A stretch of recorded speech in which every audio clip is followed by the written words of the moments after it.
Then part 1। माँ, भाई ने इस लड़की से क्यों शादी की? मुझे ये अधीरा बिल्कुल पसंद नहीं है। बेटी अब क्या कर सकते हैं, मैं भी तुम्हारे भाई की शादी इस लड़की से नहीं कराना चाहती थी, लेकिन समर्थ की जिद के आगे मुझे झुकना ही पड़ा। समर्थ ने अपनी पसंद की लड़की अधीरा से शादी की है, लेकिन उसकी माँ मंजू और बहन सौम्या को अधीरा बिल्कुल पसंद नहीं है। समर्थ की माँ ने तो अपनी बेटी के प्यार के आगे अपना सर झुका लिया और दोनों की शादी करवा दी, लेकिन सौम्या ने अभी तक हथियार नहीं डाले थे। वो अभी भी अपनी भाभी को घर से निकालने की हर मुमकिन कोशिश कर रही है। बहू, ओ बहू, आज चाय मिलेगी या नहीं? लाई माँ जी।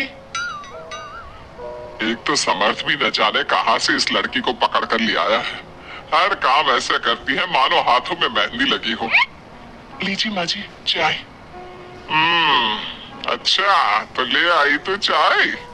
मुझे तो लगा था कि तू सुबह की चाय दोपहर के खाने के बाद देगी। माँ जी दूध वाला लेट आया था, इसलिए चाय बनाने में लेट हो गई। इतने में सौम्या वहां आ जाती है। माँ, मैं अपनी सहेली देविका से मिलने जा रही हूँ, शाम को आऊंगी। सौम्या, मैंने तुम्हारे लिए नाश्ता बना दिया है, पहले नाश्ता कर लो फिर चली जाना। मुझे आपके हाथ का बेस्वाद खाना नहीं खाना। मेरी सहेली देविका बहुत अच्छा खाना बनाती है, मैं उसके यहाँ खा लूंगी। ओके माँ, बाय, मैं चलती हूँ। सौम्या के जाने के बाद मंजू अपनी बहू पर चिल्लाते हुए कहती है, बहू तूने इतनी बुरी चाय बनाई है, इससे अच्छा तो तू जहर पिला देती, कम से कम वो मीठा तो होता। अगर मेरे बस में होता तो चाय की जगह जहर ही दे देती। कुछ कहा तूने? अब नहीं माँ जी, मैं दूसरी चाय बना देती हूँ। रहने दे, मैं जा रही हूँ अपनी बहन के घर। तू घर का सारा काम करके रखना, शाम तक आ जाऊंगी। और हाँ, रात के खाने में कुछ अच्छा बना लेना। मंजू अधीरा पर हुक्म चलाकर चली जाती है। अधीरा बड़बड़ाती हुई किचन में जा रही होती है कि तभी समर्थ वहां आ जाता है। अधीरा नाश्ता लाओ जल्दी से, ऑफिस के लिए देर हो रही है। क्या करोगी नाश्ता करके? किसी को भी मेरे हाथ से बना खाना पसंद नहीं आता, आप भी बाहर ही कर लेना नाश्ता। लगता है माँ और सौम्या ने फिर तुमसे कुछ कहा है, तभी तुम्हारा मूड इतना खराब है। तुम माँ और सौम्या की बातों को बुरा मत माना करो। मैंने माँ के खिलाफ जाकर शादी की है ना, इसलिए वो तुमसे कुछ उखड़ी उखड़ी रहती है। लेकिन मुझे पता है, जिस तरह तुमने मेरा दिल जीत लिया, उसी तरह तुम माँ और सौम्या का दिल भी जीत लोगी। बातें बनाना कोई आपसे सीखे। अब आपको ऑफिस के लिए देर नहीं हो रही? हो तो रही है, लेकिन सोच रहा हूँ सौम्या और माँ घर पर नहीं है, तुम दिन भर अकेली घर में क्या करोगी? मैं आज ऑफिस की छुट्टी कर ही लेता हूँ। नहीं नहीं नहीं, मैं घर में अकेली रह सकती हूँ, आप ऑफिस जाओ। चलो जाओ और अपना काम करो। समर्थ ऑफिस चला जाता है और शाम को जब सभी घर आते हैं, अधीरा सबके लिए बड़े प्यार से खाना तैयार करके रखती है। सौम्या सबसे पहले किचन में जाती है। अरे वाह, खाने की तो बहुत अच्छी खुशबू आ रही है, लेकिन मुझे इस खाने का मजा किरकिरा करना ही होगा। सौम्या खाने के अंदर बहुत सारी हल्दी डालकर चली जाती है। उसके बाद अधीरा सबके लिए खाना लगाती है, लेकिन किसी को भी खाना अच्छा नहीं लगता। छी भाभी, कितना बुरा खाना बनाया है। इससे अच्छा तो आप हमें मना ही कर देती कि आप खाना बनाएंगी ही नहीं, तो हम बाहर से ही कुछ अच्छा खाकर आ जाते। कम से कम हमारे मुंह का स्वाद तो नहीं बिगड़ता। बहू, तूने हम सबको सुबह बिना खाना खाए निकाल दिया, और अब भी हमें बिना खाना खाए सोना पड़ेगा। क्या करती हो अधीरा? तुम्हें खाना बनाना भी नहीं आता क्या? दिमाग खराब कर दिया। समर्थ गुस्से में वहां से चला जाता है। उसके पीछे पीछे सौम्या भी जाती है। भैया, हमने आपसे कितना मना किया था कि इस लड़के से शादी मत करो मत करो, लेकिन आपने हमारी एक नहीं सुनी। आप मेरी सहेली देविका को तो जानती हो ना, सुंदर होने के साथ साथ हर काम में माहिर है। सौम्या देखो, मैं वैसे ही परेशान हूँ, तुम मुझे और परेशान मत करो, जाओ यहाँ से। सौम्या ने समर्थ के दिल में अधीरा के लिए नफरत डालने की कोशिश की। अगली सुबह अधीरा जल्दी सोकर उठी और सबके लिए नाश्ता बना लिया, लेकिन समर्थ बिना कुछ खाए ही ऑफिस के लिए निकल गया। सौम्या भी ये सब नोटिस कर रही थी। उसने देविका को घर पर बुला लिया। देविका, आज भैया बहुत गुस्से में है। आज तुम ऐसा खाना बनाओ कि भैया उस अधीरा की तारीफ करना भूल जाए। सौम्या, तुम ये सब क्या कर रही हो? तुम्हारा भाई शादीशुदा है, वो कभी मुझसे शादी करने के लिए तैयार नहीं होगा। लेकिन तुम तो भाई से पहले से ही प्यार करती थी ना। हाँ करती थी, लेकिन ये उन दिनों की बात है ना। चुप रहो तुम। अगर तुम्हें भैया को पाना है तो तुम्हें वही करना होगा जो मैं कहूंगी। सौम्या ने जैसा जैसा कहा देविका ने वैसा ही किया। देविका ने बहुत ही स्वादिष्ट खाना बनाया। शाम को सभी लोग इकट्ठा हुए और सबने एक साथ मिलकर खाना खाया। इतना मजेदार खाना खाकर सबने देविका की खूब तारीफ की। समर्थ ने अपनी पत्नी को ताना देते हुए कहा, अधीरा, देविका ने कितना अच्छा खाना बनाया है। तुम्हें देविका से खाना बनाना सीखना चाहिए। अब तो ये रोज की बात हो गई। सौम्या हर बार देविका को अपने घर बुलाती और किसी न किसी बात पर अधीरा को शर्मिंदा करती। सौम्या अपने भाई की बात देविका से कराने लगी। अब समर्थ भी देविका से प्यार करने लगा। सौम्या ने अपने भाई से कहा, भैया आपको देविका पसंद है ना? अरे तुम ये क्यों पूछ रही हो? क्योंकि मैं चाहती हूँ कि आप देविका से शादी कर लो। अरे सौम्या, ये मुमकिन नहीं है, क्योंकि देविका मुझसे शादी करने के लिए कभी तैयार नहीं होगी और अधीरा भी इस रिश्ते से खुश नहीं होगी। आप देविका की चिंता मत करो, उससे मैं बात कर लूंगी। आप बस अधीरा भाभी को समझा दो। सौम्या की बात सुनकर समर्थ अधीरा के पास जाता है। वो उससे अपनी और देविका की शादी की बात करता है। अधीरा, मैं देविका से शादी करना चाहता हूँ। क्या? आप शादी करोगे? लेकिन क्यों? क्योंकि मैं उससे प्यार करता हूँ। प्यार तो आप मुझसे भी करते थे। कल कोई और लड़की पसंद आ जाएगी तो तीसरी शादी कर लोगे? देखो अधीरा, तुम्हें घर में कोई पसंद नहीं करता। तुम्हारी शादी मैंने माँ के खिलाफ जाकर की थी। अब तुम मेरे और देविका के बीच में मत आओ, प्लीज। क्यों बीच में ना हो?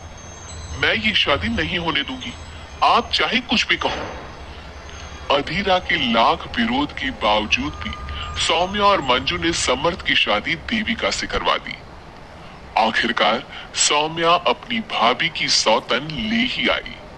शादी के बाद देविका ने घर में आते ही घर वालों के साथ कैसा सलूक किया और अधीरा के साथ क्या हुआ, ये सब जानने के लिए इंतजार कीजिए हमारे अगले एपिसोड का।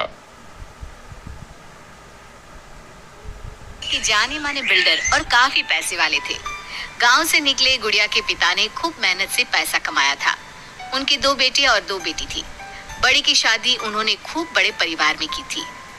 देखना गुड़िया की माँ, गुड़िया की शादी मैं ऐसे घर में करूंगा कि लोग कहेंगे, वाह वाह, तिवारी जी ने तो अपनी बेटी के लिए महलों का राजकुमार ढूंढा। हाँ, तो हमारी गुड़िया दिखने में भी है बिल्कुल गुड़िया सी।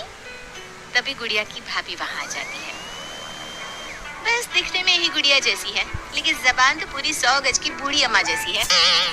अरे फिर बोली तू, गरीब घर की लड़की अमीर घर का लड़का पटा लिया, वरना तो हम अपने बेटे के लिए भी अंबानी से कम की बहू ना लाते। अरे बस करो, ऐसे बात नहीं करते बहू से। वैसे बहू बोल तो ठीक ही रही है, तुम्हारी गुड़िया को बोलने की तमीज ही नहीं है। भाभी का दर्जा बड़ा होता है, लेकिन वो बात ऐसा करती है कि जैसे। बस पापा बस, पता नहीं भाभी ने आपको क्या गुट्टी पिला रखी है। गुट्टी कैसे? मैं जो देखता हूँ वही तो बोलता हूँ। कल तुम्हें देखने लड़के वाले आ रहे हैं, तो अच्छे से तैयार हो जाना। एमपी के बड़े लोग हैं, ऐश करोगी अगर लड़के ने पसंद कर लिया तो। और हम लोग चैन की सांस लेंगे। ये घर मेरा भी है, अंदर जाकर काम करो।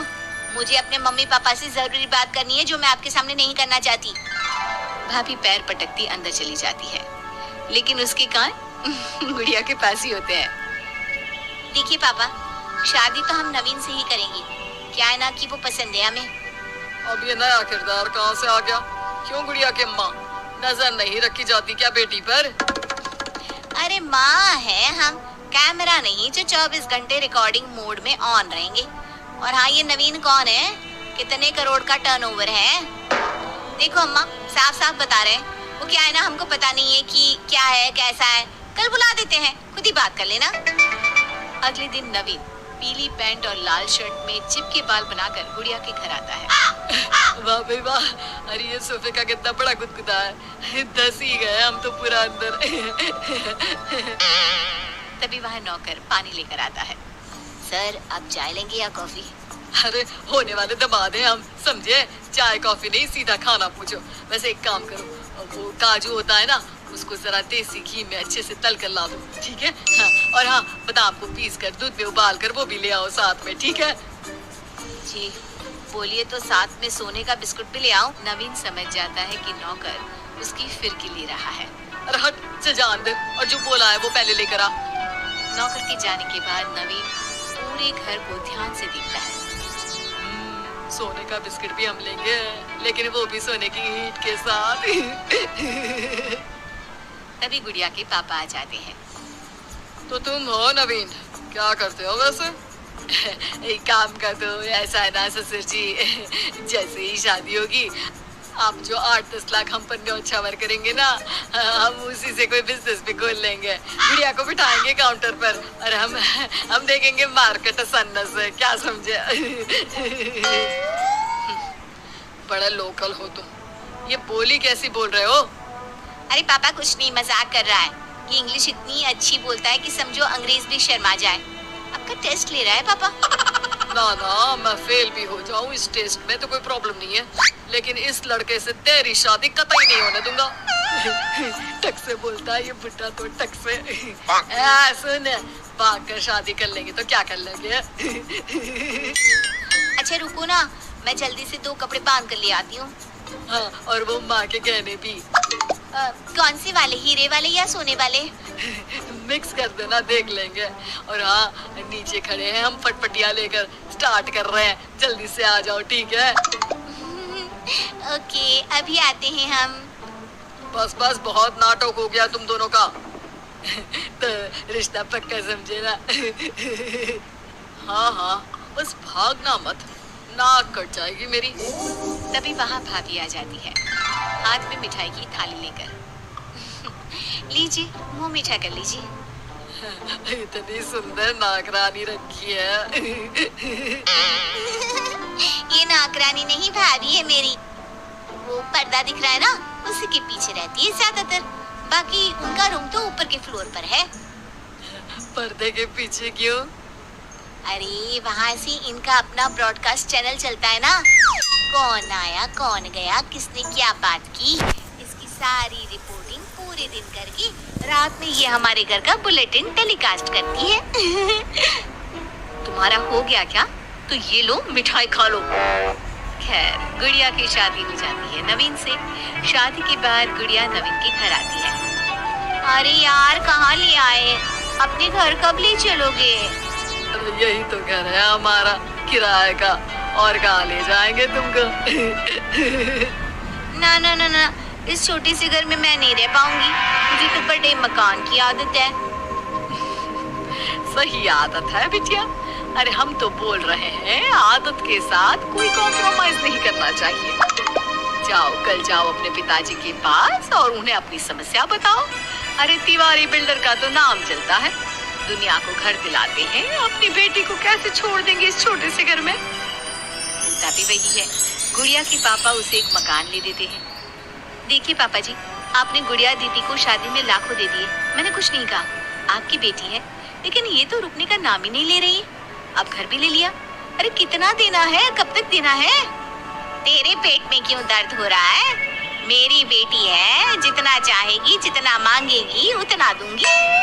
उधर गुड़िया के ससुराल में, मैं आज नाश्ते में कुछ हेल्दी लूंगी, मेरे लिए कोई कुक है क्या? जो है मैं ही हूँ, बताओ क्या खाना है? सारा दिन तो मैं घर पर ही रहता हूँ। क्यों, काम पर नहीं जाओगे क्या? अरे काम किसके पास है, मेरे पास तो कोई काम ही नहीं है। अरे कैसी बात कर रहा है बेटा, तिवारी जी की बेटी से शादी की है, कोई मजाक थोड़ी ना है। बस फिर क्या था, गुड़िया फिर पहुंच जाती है पिता के पास और नवीन को काम पर लगाने को कहती है। नहीं नहीं, अपने बिजनेस में जवाई को घुसाने की कोई जरूरत नहीं है पापा जी। बात तो ठीक बोल रही है तेरी भाभी। इस बार उसे बोल दे कि मैं कोई मदद नहीं कर पाऊंगा। गुड़िया वापस ससुराल आकर नवीन को पिता की बात बताती है। ठीक है, फिर तेरा भी क्या काम है, निकल यहाँ से। जब तुम्हारे पिता दामाद को नौकरी नहीं दे सकते तो क्या कर सकते हैं, हा? वो वो गुड़िया का सामान देकर उसे बाहर करने ही वाला होता है कि सामने गुड़िया के पिता आ जाते हैं। वो सामान लेकर क्यों जाएगी? मकान मैंने भले ही दिया है, लेकिन मकान का नाम मेरी बेटी का है, तुम्हारा नहीं।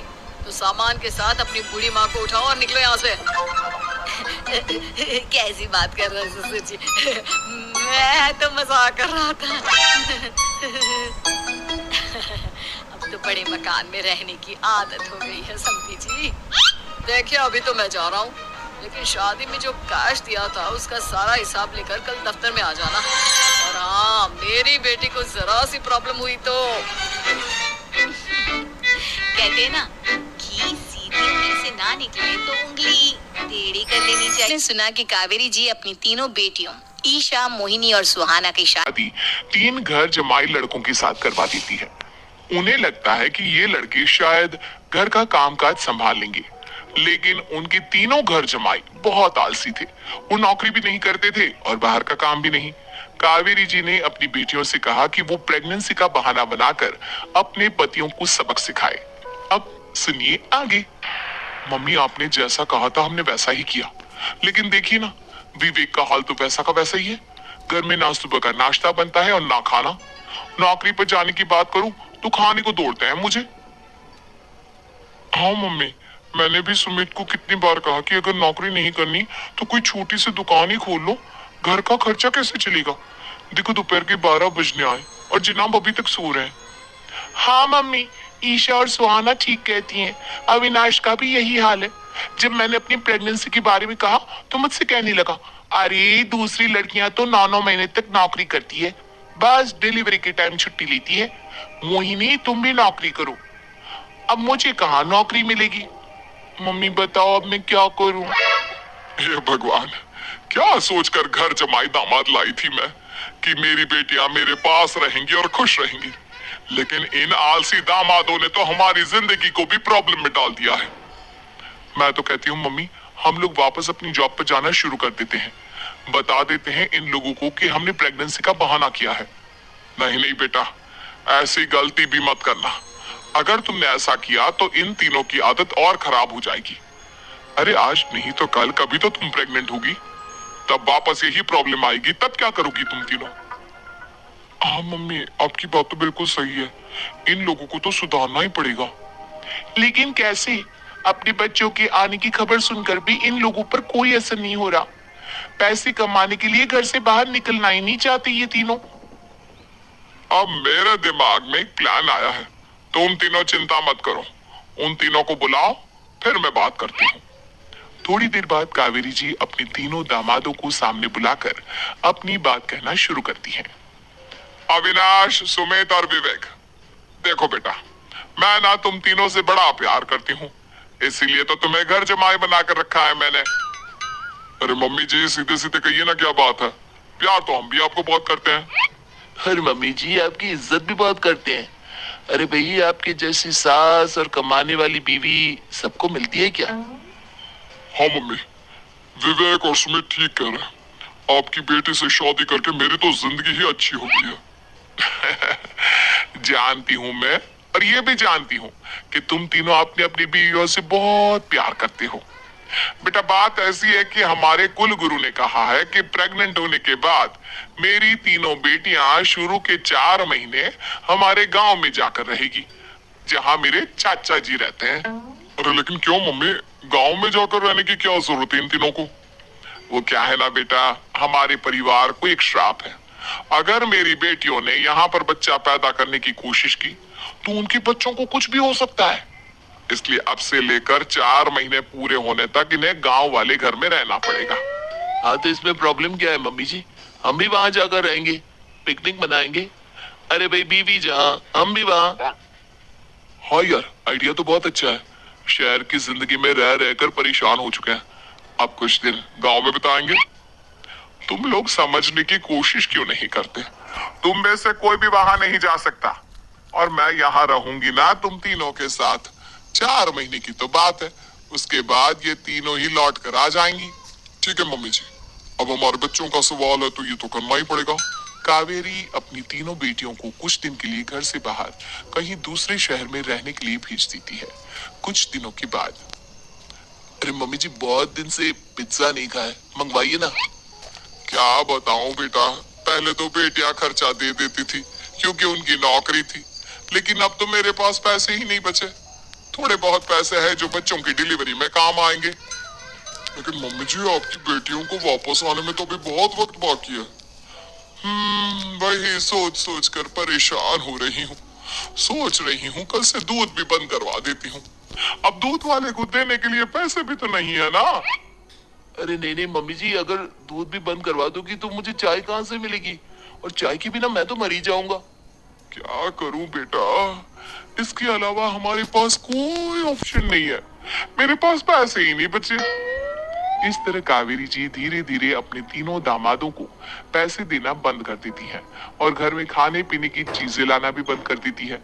अब वो तीनों बुरी तरह से परेशान होने लगे थे और इसलिए एक दिन तीनों प्लान करके घर से बाहर निकलते हैं और बाजार में जाने के बाद यार अच्छा खाना खाए हुए कितने दिन हो गए, पता नहीं कब अच्छा खाना मिलेगा। हमारी बीवियों के जाने के बाद तो हमारी हालत भिखारियों जैसी हो गई है यार। कुछ भी हो, मुझे तो आज पिज्जा खाना ही खाना है। जेब में 1 रुपया नहीं और पिज्जा खाएगा, कहाँ से आएंगे पैसे? अरे देख वहां सामने बोर्ड पर क्या लिखा हुआ है, कंप्यूटर पर काम करने के लिए एक आदमी की आवश्यकता है। भाई मैं तो जा रहा हूँ, काम करूंगा और शाम तक पैसे लाकर आराम से पिज्जा खाऊंगा। जा जा, तुझे कोई काम नहीं देने वाला, हम तो घर जा रहे हैं। चल भाई सुमित।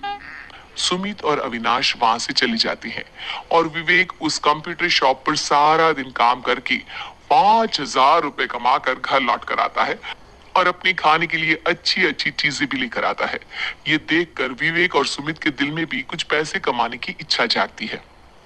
अरे सुबह सुबह कहाँ चल दिए तुम? मम्मी जी एक बहुत अच्छी जगह मिली है, कंप्यूटर पर काम करने के 5,000 मिले थे कल मुझे। अगर रोज काम करूंगा तो पूरे 40,000 की तनख्वाह। अरे वाह, ये तो बहुत अच्छी बात है दामाद जी, आपको जाना ही चाहिए। सुमित और अविनाश विवेक को इस तरह तरक्की करते देखकर परेशान हो जाते हैं और वो दोनों भी काम की तलाश में निकल पड़ते हैं। धीरे धीरे उन दोनों को भी काम मिल जाता है। अब कावेरी के तीनों दामाद छोटी मोटी नौकरी करके अच्छा पैसा कमाने लगे थे। एक दिन कावेरी उन्हें अपने पास बुलाती है। अरे वाह, विवेक 40,000 कमा लेता है, अविनाश 60,000 और सुमित तुम भी 40,000 के आसपास कमा ही लेते हो। कुल मिलाकर तुम अच्छे खासे पैसे कमा रहे हो बेटा। हाँ मम्मी जी, बहुत मजा आता है जब महीने के एंड में मोटी रकम हाथ में आती है। पूछिए मत मम्मी जी, घर में रहकर रोटी बना बनाकर औरतों जैसा महसूस होने लगा था मुझे तो। हाँ बेटा, तुम तीनों की बात तो बिल्कुल ठीक है। और जानते हो, अब तुम तीनों की पत्नियां भी वापस लौट कर आने वाली है। लेकिन मम्मी जी अभी तो उन्हें गए सिर्फ 2 महीने हुए हैं, आपने तो कहा था वो 4 महीने के बाद लौट कर आएंगी। ऐसा कुछ नहीं है बेटा, मैं सिर्फ तुम तीनों को सबक सिखाना चाहती थी कि आदमी घर में बैठकर बीवी की कमाई खाता हुआ अच्छा नहीं लगता। इस दुनिया में हर इंसान को मेहनत करनी चाहिए, काम करना चाहिए, चाहे वो औरत हो या आदमी, ताकि अपने परिवार को संभाल सके।